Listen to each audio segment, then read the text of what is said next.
Well, good morning. Thank you for coming. Thanks to Sheriff Wayne Ivey for hosting us here. It's always great to be in Brevard County.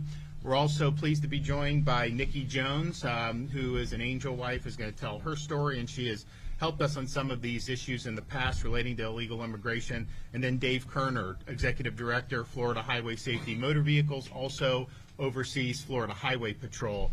So we have a charge to keep, and that is to end the illegal immigration crisis in this country once and for all. We have worked for 4 years to fight against Biden's open border policies, lax enforcement. We used every tool at our disposal to protect the people of Florida. We've banned sanctuary cities, instituted E-Verify. We have other things protecting against healthcare. All these things that we've done have been helpful, but when you have a president who wasn't willing to enforce the law, it just wasn't going to be something that was going to be enough. And so the American people spoke in November. President Trump ran. His promise was the largest deportation program in the history of the United States of America. And so that needs to get done, right? You do not have enough federal resources to be able to fulfill that mandate. The only way you can do it is if you have state and locals actively cooperating with these agencies to be able to effectuate interior enforcement of immigration laws and additional deportations of illegal aliens. And so we knew that there was going to be a series of executive orders issued. A couple weeks ago, I called a special session of the legislature to deal with the illegal immigration crisis. The leaders of the House and Senate said that it was not urgent and it was premature and it could wait a few months. That didn't go over well with voters because they want action now. We have a sense of urgency to get it done now. Then they said it was a stunt to do it, and then they had all these, and then so finally they came in, and even though we had proposals that would actually work, they decided to do a bill that not only won't work, that actually is weaker than what we have today. And I'll tell you why that's the case. Now, they named it the Trump Act because they think if they put his name on it, people will think. Voters here are looking at the details on this because they want to solve the problem. They know these politicians have been giving lip service to voters for years. Then when they have an opportunity to do something, they do half-baked measures and don't get the job done. We don't have time for weakness. We don't have time for half-baked measures. We've got to be strong. We've got to lead the way when it comes to immigration enforcement. And so we have a lot of different issues that are kind of out in the ether. Everything I've proposed is stronger than what the legislature has done. And I don't have any pride of ownership. I don't need any credit. I hope that they will do strong policies. Maybe they can do stronger than ours. They can have 100% of the credit. But the reality is we're not going to accept weak policies. So what do we need to do? Yeah. First, we need to end catch and release of illegal aliens. So we have a proposal to make sure that there's a presumption that illegal aliens arrested and brought before a judge on charges that they're detained. And if they're detained without bail, then you can contact immigration and immigration can pick them up and then they can deport them from the country. The bill that the legislature passed doesn't provide a presumption. The judges will be able to release them without any type of presumption or detention. That is not keeping the people of this state safe. We need to detain and deport, not catch and release. Now, they have said, well, they want the locals involved at the jails. And there was a debate about, is there going to be any enforcement of immigration law? And basically the people running the bill said, well, in jails, if you have an illegal in jail, you can tell ICE if there's a detainer. Obviously, you should do that. That's like the bare minimum. But even that, so say we have someone coming out of our prison system or a local jail, they will tell ICE under their bill, but if ICE doesn't come get them, they just release them. We don't do that. We think that you have to give them the ability to transport the illegal to ICE if ICE doesn't come to get it. Why would we just release them back onto the street? It doesn't make any sense, and so we're not going to do that.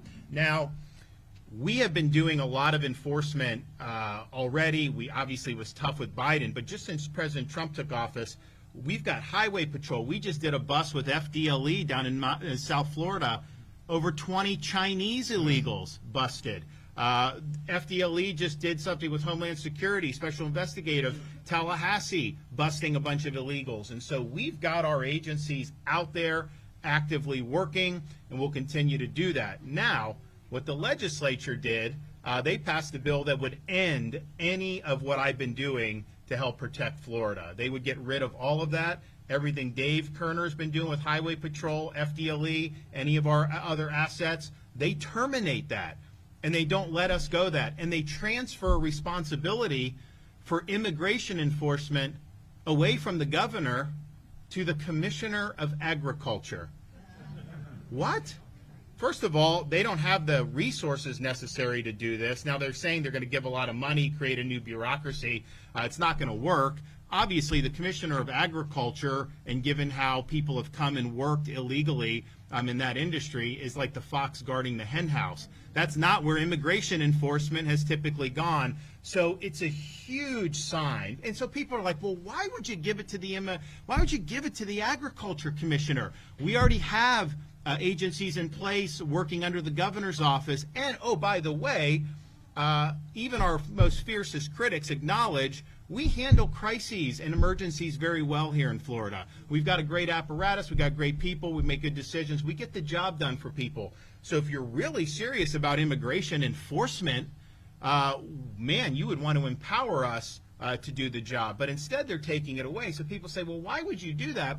How is that going to help increase deportations? The answer is it's not going to. They know it's not going to. This is by design.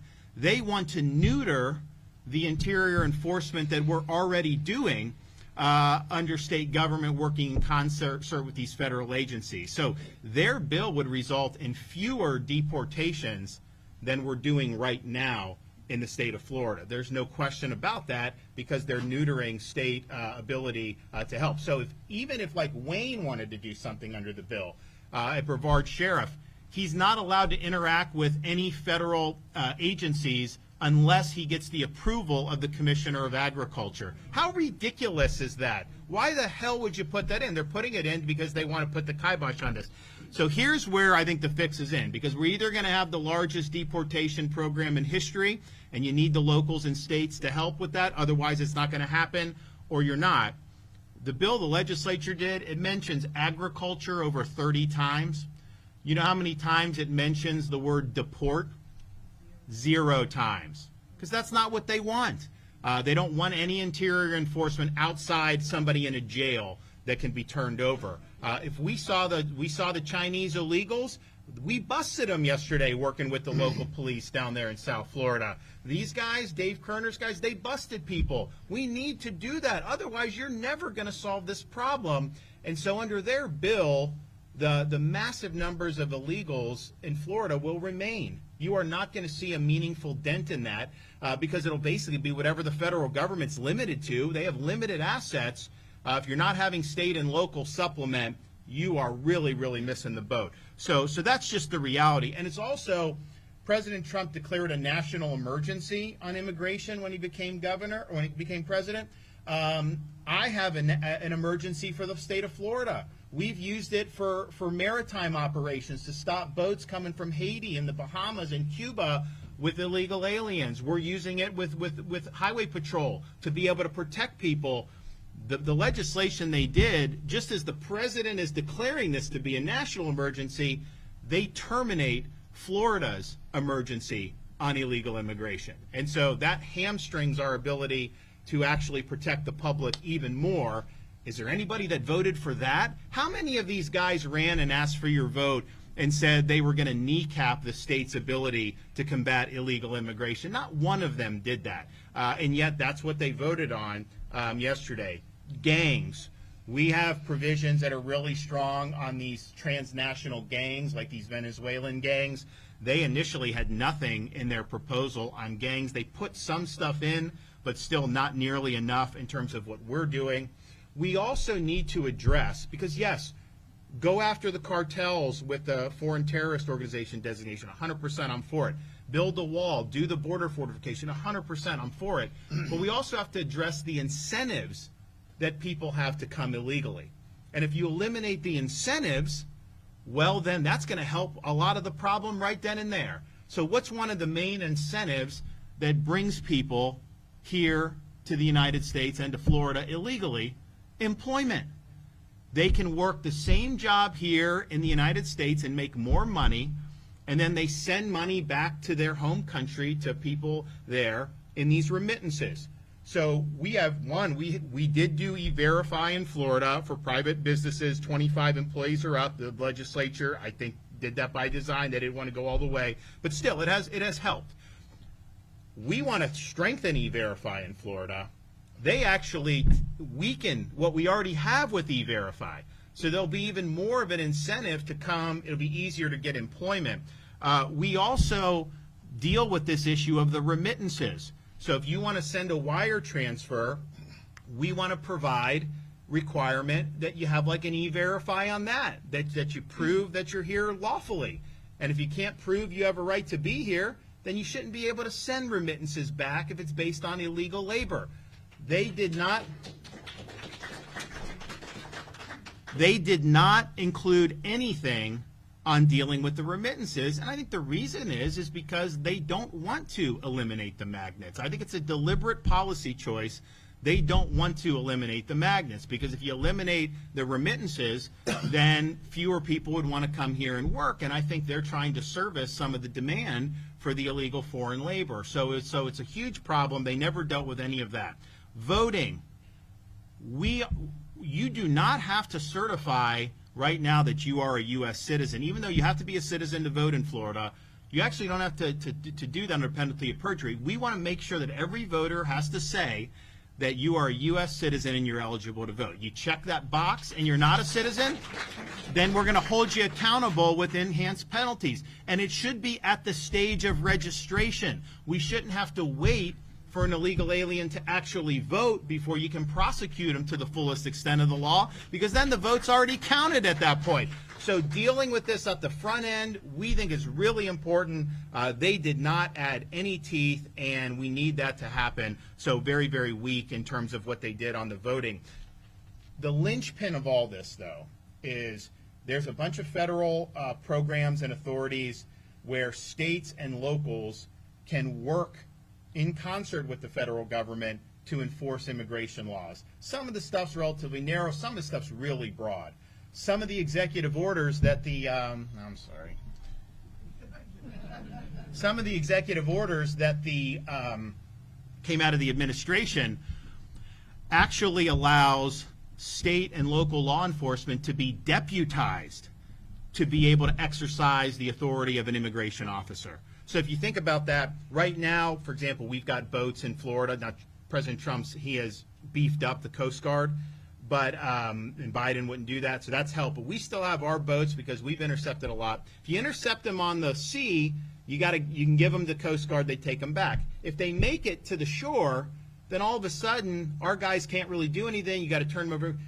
They will be deputized. They'll be able to make the same decisions that a Border Patrol or ICE agent will. And then we can have our guys just take them back to Haiti or Bahamas or wherever they're coming from, right on the spot. That is really significant. You will be able to empower locals to exercise immigration. So, for example, it's like Wayne could train, the federal government will train some of Wayne's deputies, right? And so if one of his deputies is responding to a call like an apartment complex, like domestic violence, some things that are frequent, but then you notice that there's, Tres de Agua, Venezuelan gang members down the hall, well, then you'll be empowered to go and take care of those guys and bring them in for immigration detention. So the ability to increase enforcement and increase the number of deportations, if you have state and locals having to be a part of these programs, it goes up dramatically. That's how you fulfill the mandate. That's how you have record numbers of deported illegal aliens to be able to have that. And think about 90% of interactions, 95% are going to be state and local.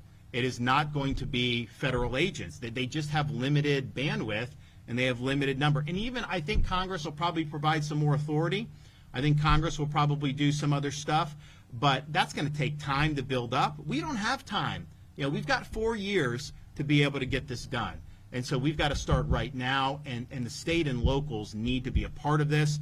Obviously, we're not a sanctuary jurisdiction, although their bill makes us a de facto sanctuary state because you're taking power away from the state government to be able to actively combat illegal immigration. But as of now, we're not. And so you can't sabotage, but we need to have cooperation, active cooperation, and you need enforcement, because if you have some local police chief that doesn't believe in what the president's doing and wants to frustrate it or doesn't want to offer assistance, then you need to be able to hold them accountable, including suspending them from office. If you don't have enforcement, this stuff isn't going to work. So that's really, really important. And I think if you don't do the state and local piece, then none of this stuff is going to work. And so the question is, do we want to answer the call of the voters?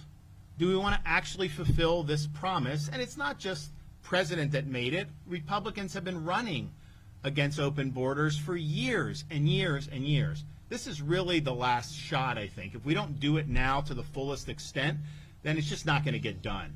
So here's the moment to do it, and we got to have all hands on deck. But you have to have maximum participation in these programs, and they will work.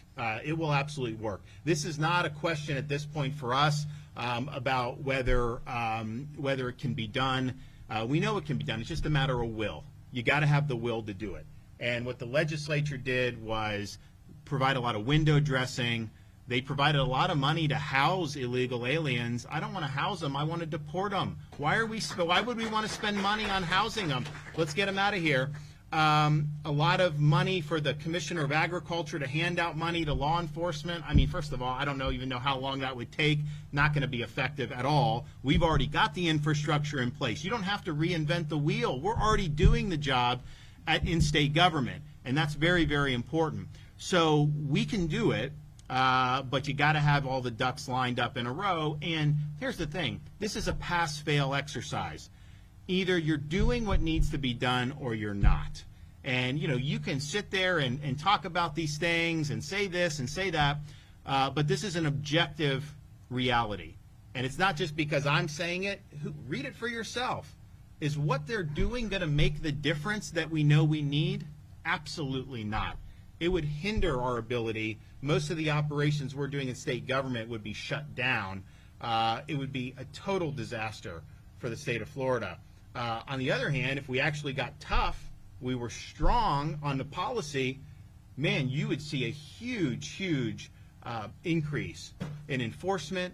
You would see the numbers go up in terms of the deportations. That would alleviate problems on law enforcement, on schools, on health care.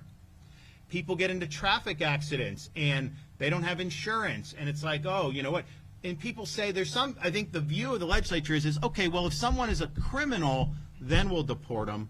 I want to deport them before they're victimizing people. I don't want to wait until they victimize somebody. So now's the moment to do it. What they did, last night is not going to pass muster. It is not what they told you they would do when they ran for office. It is not consistent with what all these Republicans ran on and all these Republicans promised the people that put them into office. And so we've got to do what the voters expect us to do, and we got to meet the moment. So I appreciate everyone being here. We're not going to quit on this. It's just too important to quit on.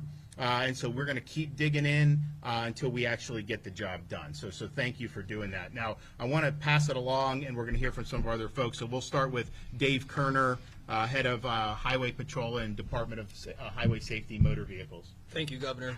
It's an honor to be here with you in Brevard County. Nikki Jones, thank you for being here. Thank you for your passion. My heart hurts for you and your family, but I'm inspired that you continue to be in this fight to make our community safer. And of course, Sheriff, great partnership. Love working with you. Everything the governor said was absolutely correct, accurate, and true. And before I say a little bit about the bill itself, it would have been so much easier if no one paid attention and the bill passed and everyone high-fived. That would have been so much easier to say we had an immigration bill, we did something, and we move on. But this governor right here does not stop. I've had the honor of working for him. I watch him on a day-to-day basis, whether it's the general running of the government, whether it's handling emergencies, hurricanes, border interventions down in the southwest border, and in this case, making sure the right thing happens and the wrong thing doesn't happen. We have the hardest working, most pro-law enforcement, most effective governor in the United States of America, and it's an honor to work for you, Governor DeSantis. Now, having said that, the governor spoke, and a lot of the conversation has been about what isn't in this bill and why it doesn't go far enough. I am in the executive branch. I work on behalf of the governor. It is not my place to be a policymaker, but I do think it's fair game for me to talk about what is in the bill. And in full candor, I appeared before the House of Representatives in good faith when the original bill was published. I went there with the intent to tell the lawmakers from a law enforcement perspective what our concerns were about this bill, because my hope was that they would fix that portion. That didn't happen in the revised bill, and that didn't happen in the bill that passed the House and Senate. So it's important to talk about what the governor mentioned, which is this will put a complete stop to operations at the Florida Highway Patrol, at FDLE, at all of our local agencies. We've been doing great work with the federal government for a long time. It's a new world now, and we're excited to get back into this fight. And by the way, we're in this fight. Yesterday, I received a call from Homeland Security. We're already working together. We pulled an operation together. We did it within a couple hours. We had an airplane up. We captured 14 illegal immigrants. And we did that working together with our partnership. Back in Sheriff Ivey's office with the governor, we talked about, the sheriff and I, how closely the Florida Highway Patrol works with our local agencies, including the sheriff and Brevard County Sheriff's Office. This bill frustrates those relationships. This bill prohibits, in fact, those relationships. And I'll read directly from line 1078 of the bill that passed. Any communication with or coordination between a state law enforcement agency and a federal immigration agency concerning the law must go through the Office of the Agriculture Commissioner. Further, any interagency agreement, MOU, we're going to talk about MOUs later. We're going to be with the federal government later, the governor and I, but it says any MOU, which is the basis of our interagency cooperation, must go through the Office of Agriculture. And then finally, if a local government entity or a local law enforcement official, like our constitutional sheriff of Brevard County, requests assistance regarding federal immigration laws from a state entity, state law enforcement, that local sheriff must coordinate that request through the Office of Agriculture Commissioner. Now, I don't want to get too granular, but I started as a law enforcement officer when I was 19 years old, and back in 2003, communication, intelligence sharing, everything was different than how it is today. But looking at how things operate, looking at how HSI and ERO, enforcement and removal operations, looking at how the sheriff's offices and my agency work together to share intelligence and to execute on our very important duties, to put that roadblock in our way, whether it's intentional or not, will have a devastating effect on our ability as state law enforcement and local law enforcement to work together. I spoke with HSI, a senior agent, the moment I saw this provision, and I said, what would this mean for your MOUs and your ability to rely on local law enforcement and state law enforcement? And he said two things, and I wrote it down so that I had clarity. He said, first of all, we can't do this mission alone.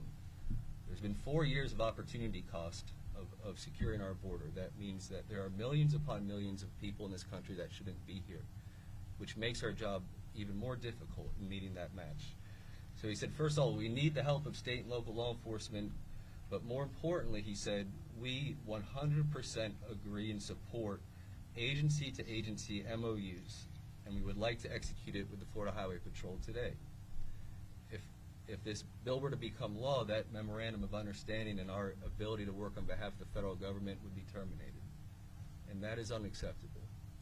And with that, Governor, I thank you for your leadership, and I very much appreciate your effectiveness, sir. Thank you. So think about it. If you were trying to actually solve the problem, is there, and different people could have different ways to approach. I mean, I don't have a monopoly You don't have a monopoly. But if you honestly wanted to solve the problem, is there any way in hell you would do what Dave just outlined they did in this bill with this agriculture commissioner and putting the bottleneck and not allowing us to unleash state and local in a strong way? Of course you wouldn't.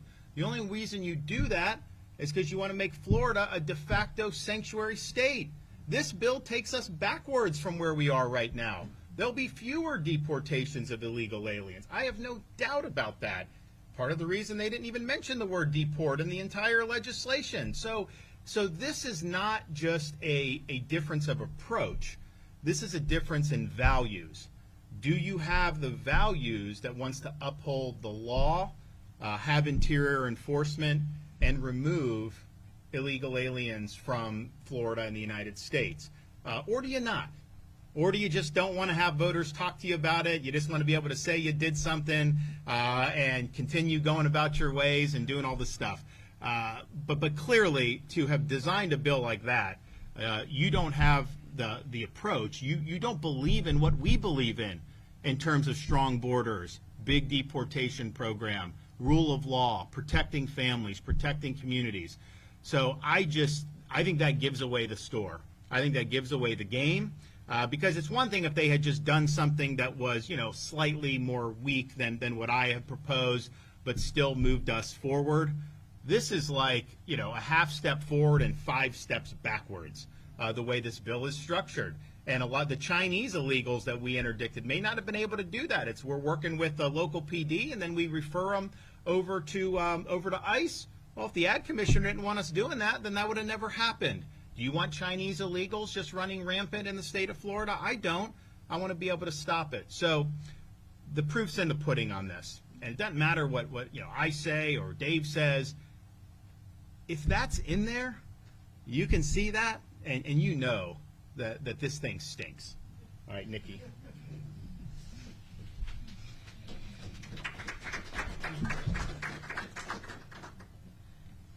So my case is basically a classic story of the revolving door policies, okay?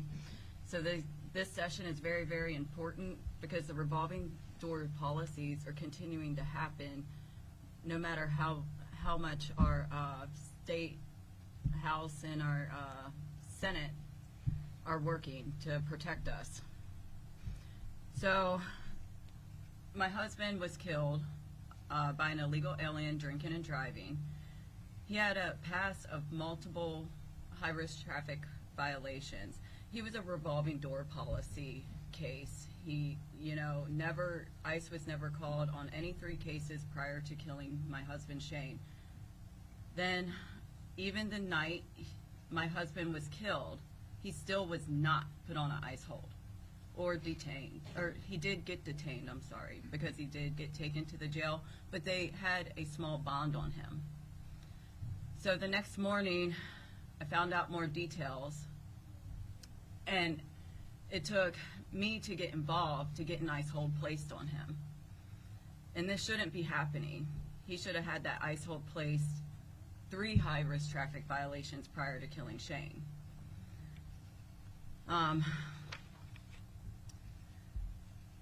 Many American families are being victimized every day. Every 1.5 seconds, an American is victimized by an illegal alien crime in this nation.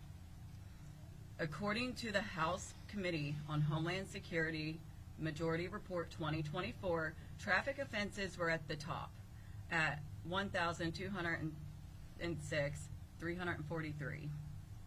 Then came weapon offenses, then sexual offenses, and then kidnappings. And these are just the numbers reported. How many aren't reported? Because these people are not documented here. As a state, throughout the years, Governor DeSantis and many others have worked so hard to protect us from the Biden administration. The Biden administration had multiple failures, announced open borders where they can just come in and run freely and do what they want. Now is the time to stop. There are still 20 counties in the state of Florida that do not enforce illegal immigration rules or laws. They keep the revolving door open, and it's unacceptable. My children do not deserve to have their mother in constant survival mode every single day because somebody, one of our leaders, decides it's okay that people who are illegally here can continue to break the law and keep getting on our soil. Many funds are going to illegal aliens, such as the in-state tuition.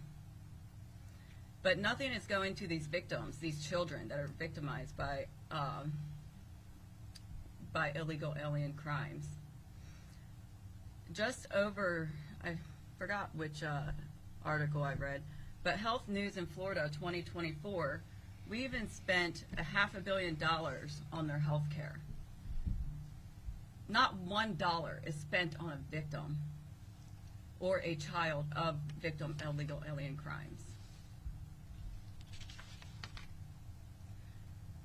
I am in support of Governor DeSantis' call for this special session because sheriffs need to get on board to protect their citizens. Funds need to stop going to people that aren't even supposed to be on our soil. And penalties need to be raised for illegal alien criminals. I support all proposals of law enforcement compliance, which honestly shouldn't even be a discussion topic because they should be upholding the law in the first place. They should also be upholding the criminal penalties for illegal entry, appoint a state immigration enforcement officer to make sure this mission is running smoothly and it's actually being done. Expand the unauthorized alien transport program, the gang enforcement, and deny of all bail until ICE is notified of all illegal aliens. I am also in full support of our governor, because if our leaders took immigration policy seriously, I would have my husband, who served his lifetime for this country. My kids would have their loving father, and the many other victims that are affected who are silenced would not be suffering, feeling alone, and struggling to rebuild their lives. Nobody talks about the long-term aftermath of these crimes. I learned over the years there are no resources for any type of victim of illegal alien crimes. To the point I worked very hard with a team to start launching a Voices Foundation. It's called Victims of Illegals Championing Enhanced Security. And this is to bring awareness so these victims can stop feeling alone, because I know everywhere they turn, they just feel like they're getting pushed back. Our government needs to start supporting the victims and stop encouraging the criminals.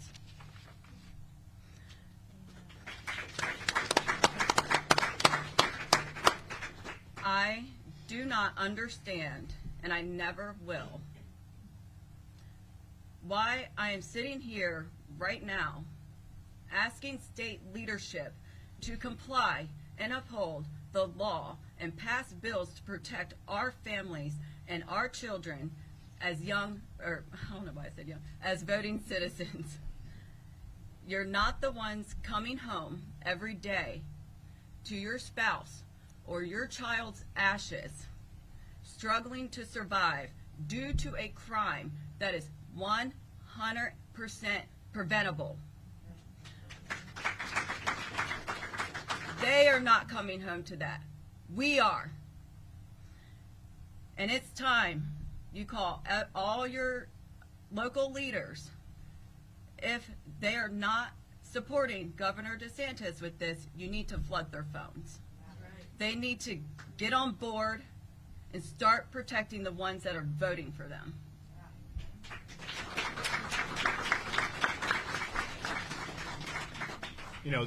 one of the things that we need to do, which obviously the legislature didn't do, is require local and state to be a part of the immigration enforcement. And so, if this illegal, his first traffic incident, if we had had these policies in place, he would have been referred to immigration. It wouldn't have just been catch and release. And so you would have been able to prevent this horrible tragedy from happening if you had just been strong on enforcing the law. So this will make a difference in our communities. People will be safer. We obviously have less crime, but it's also the right thing to do. So I want to thank you. I know it's been difficult over the years. You've always stepped up, and you're a great advocate, and you have made a difference, a really big difference in the policy. So. All right, Sheriff Wayne Ivey. So before I start, I just want to say when the governor's phone rang, I got all excited because I thought he was going to hand it to me and let me make an executive decision. So, first of all, Nikki, thank you for sharing your story and the tragedy that this has impacted on you and your family. Executive Director Kerner is right. We have great working relationships with our local, state, and federal partners. And when you look at the impact immigration or illegal immigration is having on our country, as you just heard, it doesn't stop at the border. It filters into every community in this country. It impacts each and every one of us. And, I like to bring things close to home, and I can tell you that just in the past year, we have intercepted boats coming into the Sebastian Inlet, working with our partners at Indian River County and the Coast Guard, that were bringing illegals into our country, that were being funded from right here inside. We have arrested illegals that were in our country that were working an identity theft ring, stealing from our banks and our institution, doing all sorts of different scams. And then just recently, one of our deputies was hit head on in a driving under the influence case with an individual that was illegally in our country. And so when you hear the word preventable, every one of those were preventable by just securing our borders.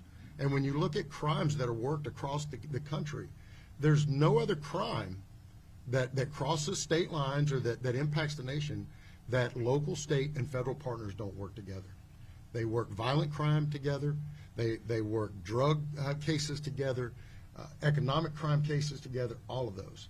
But yet, when it comes to illegal immigration, that stops. And so what our governor is doing and has been doing is leading the curve. And I will tell you that as much as 2 weeks ago, when Sheriff Judd and I stood in a press conference over in Polk County with the governor, we've been talking with his team. We've been working with them to draft legislation. We've had conversations with our Senate leadership, our House leadership, and working to draft legislation. And at the end of the day, while sheriffs don't make laws, what I can tell you is that we're ready to rock and roll. When a piece of legislation is placed on this man's desk that he is ready to sign, the Florida sheriffs are ready to go. We are ready to go, join our state partners, join our federal partners, and get this job done. What you're seeing is mass deportation that's already happening. What you're seeing is, just on Sunday, 956 individuals were rounded up and ready for deportation out of this country. The feds cannot do this by themselves. They have to have their local and state partners joining in with them. And a point of that shows you they can't do it by themselves is President Trump, who is all over this. President Trump is ready to fulfill his promise, his campaign promise. He knows that illegal immigration was the #1 polling concern for Americans in this country. He knows it. He's going to fulfill his promise, and him and his administration, Tom Homan and others, are working to get that done. But just to show you how impacting it is, just for the federal agencies, the president just did an order that makes all federal agents immigration officers, that gives them the tools they need. They're expanding. It's a force multiplier. Well, that force multiplier extends into here, and I applaud our governor for bringing this to the forefront, for making sure that Florida, once again, is leading the nation in public safety. Florida is leading the nation in making sure that we are a law and order state. We're the free state of Florida, as Governor DeSantis has said many times. And when he said the other day in a press conference, and I hold this near and dear to me, he said that when people talk about America's sheriffs, they're talking about Florida sheriffs.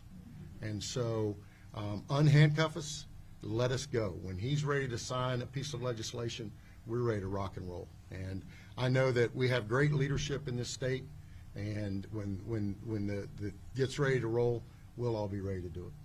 Thank you. We really appreciate it, and we've got a lot of work to. Wayne had said that they're working hard at the administration. They just had 960 in one day, but just understand, say it's 1,000 a day, times 365 times 4. That's about 1.5 million illegals. Well, Biden let in 10 million all by his lonesome. We know we had way more than that, and I do think they're gonna have a better pace than that. But there's no way you are going to be able to fulfill the mandate of having the largest deportation in history, given current resources at the federal level, if you don't have the states and the locals actively helping to facilitate the mission. They're willing to deputize some of our folks. We've obviously been doing it already in terms of our state. And some locals want to do it, but most don't, just because, why would you want to have other things? But I'll tell you, it will save lives. It'll be better for these communities. So if you don't do that, and the legislature doesn't want to require that, then you are not going to make the necessary dent that you need. And I think if Florida leads on this, I think you'll see a lot of the other red states follow suit, and that will create a massive force multiplier far beyond anything that we've ever seen. So now's the time to do. You either want to solve the problem or you don't. Do you just want to run and complain about it, or do you actually want to solve it? And if you actually want to solve it, you got to step up and you got to put the policy in place that's strong. Weak policy isn't going to suffice. So thank you all for doing that. I'm happy to take a few questions. Yes.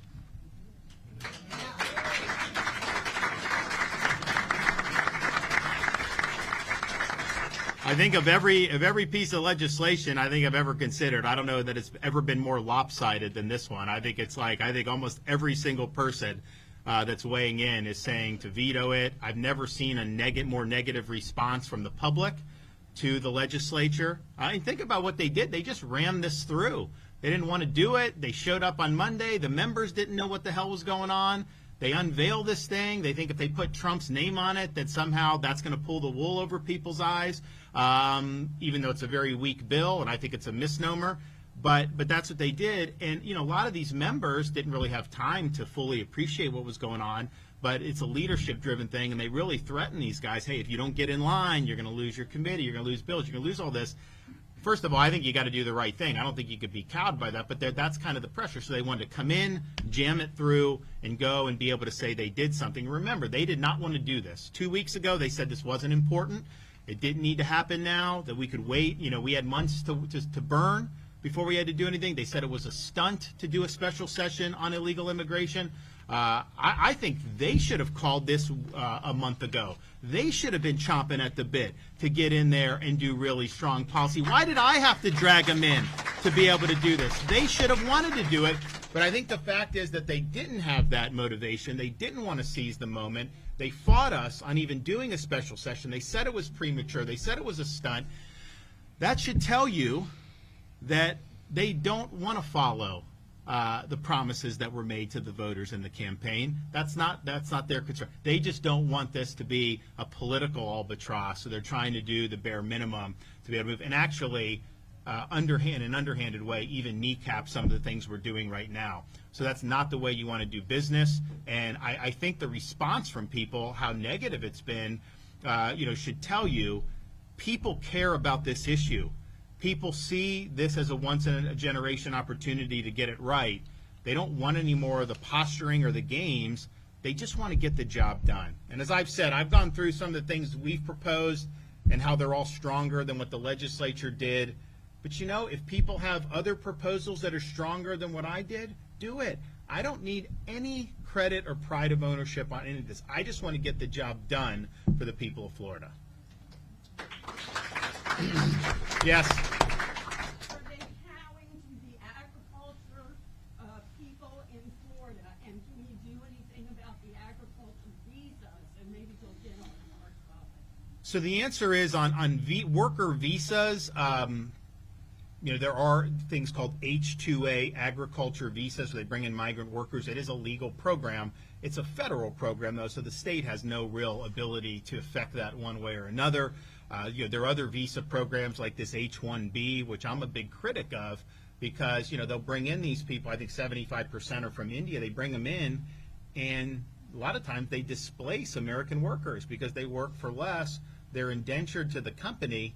And I think it's been really abused. But again, that's not necessarily a Florida thing. That's a national thing. So I'm not sure what is going to happen in Congress, if anything, on any of that. But I will tell you, even though we obviously have seen illegal labor come in the agriculture industry, we have a lot of family farms. They're doing it by the book. We've got a lot of other bigger operations that are doing it by the book. It's not like everybody involved in agriculture, is using cheap illegal foreign labor, but we know it does happen, right? And we know that there are folks who are doing. So to ask yourself on this, why go to the ag commissioner, put him in charge? Why weaken E-Verify and put that in with the ag commissioner when we know those guys have never supported E-Verify for employment verification to begin with? And I think the answer is that they want this to be weaker than current law, and they think that if they window dress it one way, that you guys won't hold them accountable for it. But this is not what they campaigned on. This is not what they told their constituents they would do. This does not solve the problem that we have with illegal immigration in this state or in this country. So here's the thing. We are going to make sure that folks are fully educated on what they did, right? And a lot of people organically have gotten, and because you saw the response, but I think a lot of people are just, they know something's going on. They know the legislative leaders didn't want to support the governor's proposals. I think most Republicans in Florida are like, we trust the governor to do this stuff because he's delivered for us for so many years. We don't know who these legislative leaders are, but we are going to make sure folks understand this. And the negative response that I've seen on this already, I think this is going to get even worse as more people know what is in this. And so I think that's why they rammed it through. Now, they didn't have in the Senate, they lost 5 or 6 Republicans voted no on this bill, so they clearly don't have a veto-proof majority. But I would say we should be doing what the voters sent us to do. And I think some of these guys are getting caught up in like, oh, we want to go against the gov or this or that. And it's more about inside baseball stuff. This is not an issue with inside baseball. This is an issue with, are you delivering for the people that sent you there? Are you honoring your promises? Are you making a difference? Are you doing something that's actually going to work? And so kind of the different jockeying that some of these guys are doing and the way that's been framed, I could care less about any of that because it's not about me. It's about you. It's not about legislature, governor. It's about the future of Florida. And are we going to finally have enforcement of immigration laws? Are we going to be able to have a big increase in the number of illegals that are deported out of Florida? That was the promise nationally, of course, with the Trump election. We have a role to play here. The legislature is basically abdicating the duty. They're kneecapping what we're already doing, and then they're trying to put a bow on that and act like they did something good. They didn't. It will not work, and it will hinder our ability. Just yesterday, the Chinese illegals that were busted would not have been likely being able to be busted under this bill if it had passed. The ones in Tallahassee that Dave's people got likely wouldn't have been able to be busted had this. And again, this is not like these people have been convicted of a felony first. They're here illegally. We're going to enforce the law. We shouldn't have to wait till you commit a felony before we enforce the law. And that's what we need to do, and that's what we need to have in place in Florida. So, all right, well I think the message is we've laid out, there's ability, you guys I know are very smart, you can research this stuff yourself, but make sure you're talking to the folks who represent you about what you want to see. And if what they did, allow catch and release, not mention deportation, kneecap state enforcement, no reining in of incentives, no requirement that state and local participate. If that's what you want, then tell them you're happy with that. I don't think there's anybody in here, though, and there's certainly not a lot of people throughout the state that is going to be happy with that. They want something strong. I don't want anything weak. We got to stop with the weak sauce. We got to get strong. We got to make sure this is robust. And we got to make sure that in 5 years, there's not another press conference where you have another Nikki Jones up here saying that if they had just been stronger, then maybe one of their family members would still be living today. Now is the time to act. Thank you.